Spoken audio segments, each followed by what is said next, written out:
What's wrong, Doctor? What's going on? I don't know. I've only ever seen anything like this when my family's got together for Thanksgiving. Watch the captain panic. Chicago, this is Flight 209er. We're in trouble. I've got to have all the traffic below us cleared, and I need a priority landing for Chicago. All right? I told you.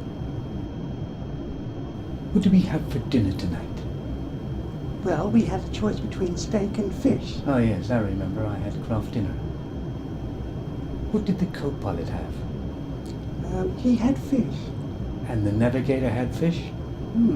He had fish too. All right then. Was Mr. Plum in the living room with a knife?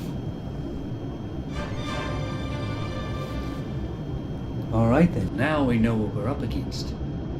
Every passenger on this plane who had fish for dinner will become violently ill in the next half an hour. How serious is it, Doctor? It's extremely serious. It starts with a slight fever, dryness of the throat. Then the virus penetrates the red blood cells. The victim becomes dizzy. Then they experience an itching, a rash.